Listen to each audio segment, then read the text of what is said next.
What if your life depended on the light staying on? New York City. July 13th, 1977. The city was suffocating beneath a relentless heatwave. Tensions were high, crime was rising, and the air was thick with unease. But no one, absolutely no one, was prepared for what would happen when the lights went out. At exactly 9:34 p.m.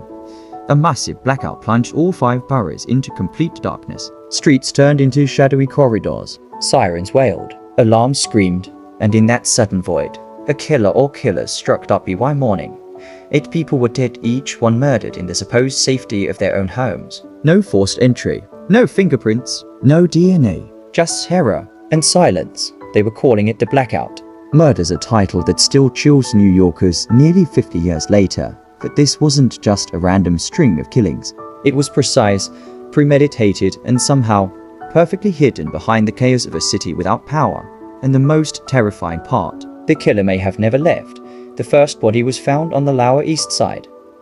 Linda Ferraro, 23 years old, lived alone in a 5th-floor walk-up. Her neighbors said they heard a scream around 10 o'clock p.m., but in a city screaming in chaos, it went unnoticed. When her landlord found her the next morning, she was laid out on her bed, peaceful but dead. Her wrists were tied neatly with her own bedsheets. A kitchen knife was driven into her chest with surgical precision. There was no sign of struggle, no mess, just stillness. Her apartment was locked from the inside.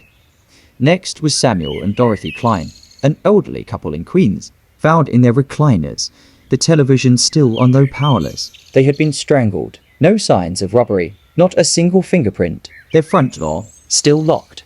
Then, in Brooklyn, 15-year-old Malik Jones, killed in his bedroom. His younger sister hid in a closet, surviving only because she never made a sound. In total, 8 people were killed that night. Different neighborhoods, different boroughs, different backgrounds, but all were killed in their homes with no sign of forced entry during the precise hours of the blackout, and left in a way that suggested ritual, planning, and an eerie level of calm. Police were baffled. Were these the actions of one killer with unprecedented speed and reach? Or was this a coordinated series of murders, executed by a team under the cover of darkness? The public wanted answers, but none came.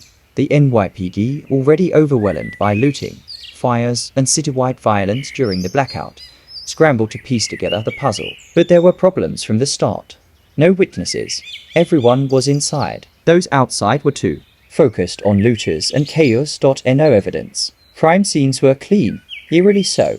No DNA. No fingerprints. No foreign hairs. Nothing. No patterns.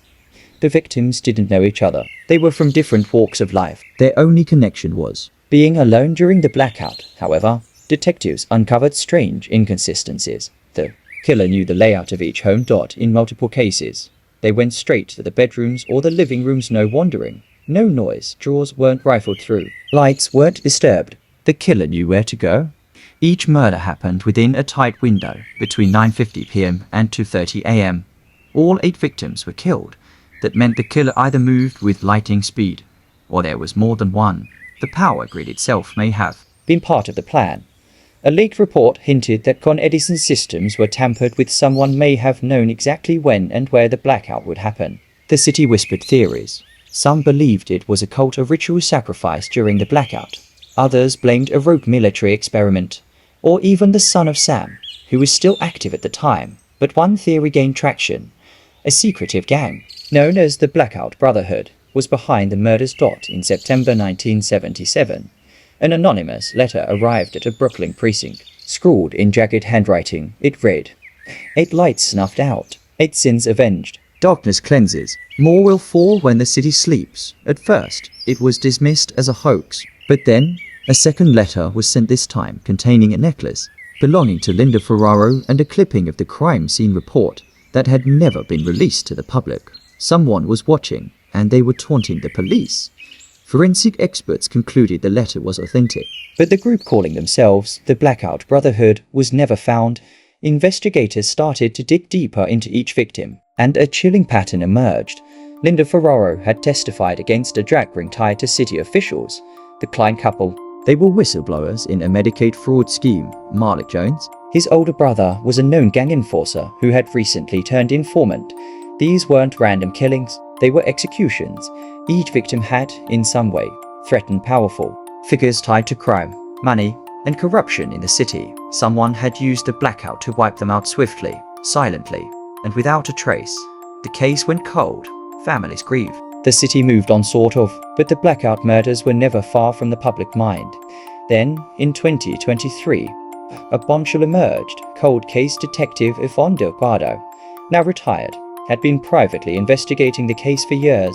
When the NYPD digitized old files, she noticed something chilling. All 8 victims had maintenance records filed just days before the blackout.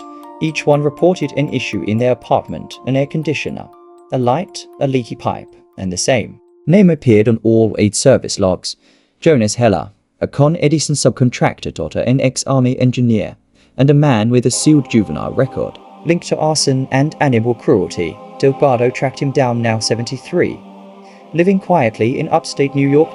In a recorded interview, Delgado asked him a simple question: "Do you remember what you were doing the night of July 13, 1977? He smiled. Then he said, "I was working, keeping the lights out." Though the recording wasn't a confession, it sparked new life into the case. A DNA sample linked Jonas Heller to hair found beneath one of the victim's bedsheets, evidence that had gone untested for decades.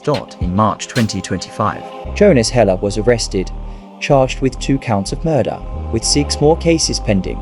Investigators now believe he was part of a group hired to eliminate threats during the blackout, likely funded by corrupt officials or organized crime families.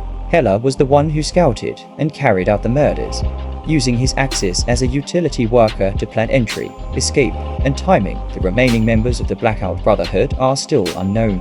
But justice, for the first time in nearly 50 years, has begun. The Blackout murders of 1977 weren't just about death. They were about control. A reminder that even in a city of millions, darkness can hide evil in plain sight. The fear that gripped New York that night has never fully faded. the city changed. Security grew tighter. Public trust in institutions collapsed, and the idea of home as a safe place was shattered. But with the arrest of Jonas Heller, families now have hope. That in the end, even shadows can't protect the guilty forever.